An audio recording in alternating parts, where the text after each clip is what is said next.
बिस्मिल्लाहिर्रहमानिर्रहीम अस्सलाम वालेकुम। आज का जो हमारा टॉपिक है वो ये है कि कुछ टैक्स पेयर्स की कॉल्स आ रही थी या पूछा जा रहा था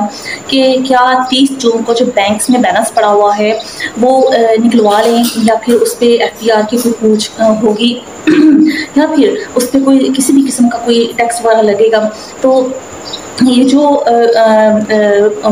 मैं बताती जाऊँ कि फाइलर हैं या नॉन फाइलर हैं, तो 30 जून को आपके अकाउंट में जितना भी बैलेंस है उसके जो बैंक में पड़ा रहने से बिल्कुल भी किसी भी किस्म का कोई इशू नहीं है, ना ही एफपीआर जो है या कोई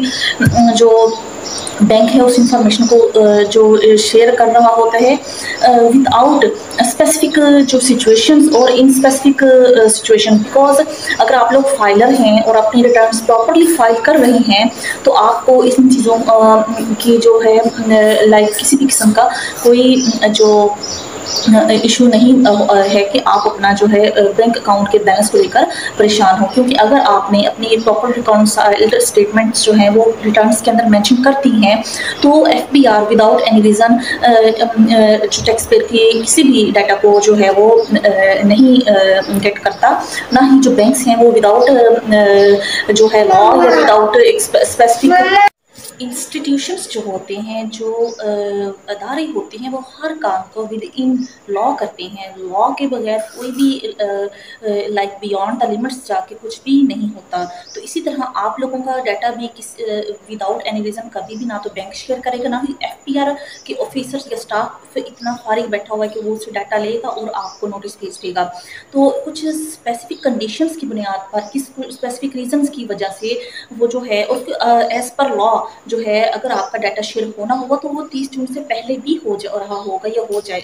जाएगा। तो अगर आप लोग अपनी जो प्रॉपर रिटर्न फाइल कर रहे हैं और अपने जो अकाउंट्स को, अपनी जो बैंक स्टेटमेंट है उसमें उसको प्रॉपर रिकॉन्साइल जो स्टेटमेंट है कि आपका ये जो क्रेडिट बैलेंस है इसमें कितना लोन है, कितना एडवांस है, कितना आपने किसी से जो है कितनी इसमें आपकी लाइबिलिटी है और कितना आपका इसमें एसेट है, तो ऊपर आप अपनी रिटर्न में मेंशन कर रहे हैं, तो किसी भी किस्म का आपको जो है वो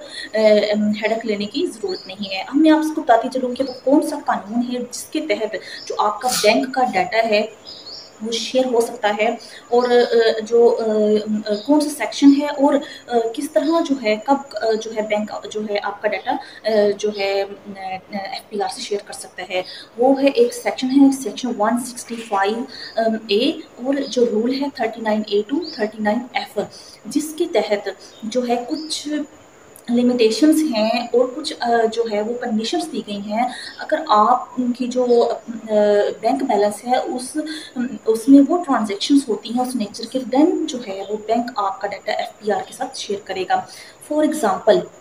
सेक्शन 165A रूल 39A से लेकर 39F तक अगर आप ड्यूरिंग द मंथ 1 मंथ में 1 करोड़ से अबव ट्रांजैक्शन करते हैं तो एफपीआर जो है वो बैंक से आपका डाटा डिमांड कर सकता है या फिर बैंक आपका डाटा एफपीआर को शेयर कर सकता है, वो भी as per law. The other thing is that अगर आप क्रेडिट कार्ड 2 लाख से ज़्यादा इस्तेमाल कर रहे हैं देन भी जो है बैंक आपका जो डाटा है वो एफपीआर के साथ शेयर कर सकता है। और अगर आपका जो 10 लाख से ज़्यादा का विड्रॉ हो रहा है पर मंथ तो फिर भी एफपीआर जो है आपका डाटा डिमांड कर सकता है बैंक से, या बैंक आपका data as per law FPR को शेयर कर सकता है। इसी तरह अगर कोई आप किसी भी किस्म का प्रॉफिट ऑन डेट ले रहे हैं, मीन्स कि आपका जो बैंक के अंदर डिपॉजिट है उस पर प्रॉफिट की डिडक्शंस हो रही हैं, तो just for the sake of to check whether the tax is being deducted as per law and as per rate and that is being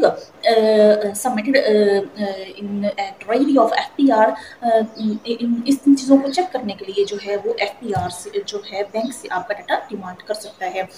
30 जून को आपका बैलेंस FPR आपके बैंक में कितना है इस चीज़ से किसी भी जो है वो कोई फ़र्क नहीं पड़ता कि FPR विदाउट रीज़न या फिर बैंक विदाउट रीज़न आपका डाटा शेयर कर देगा। तो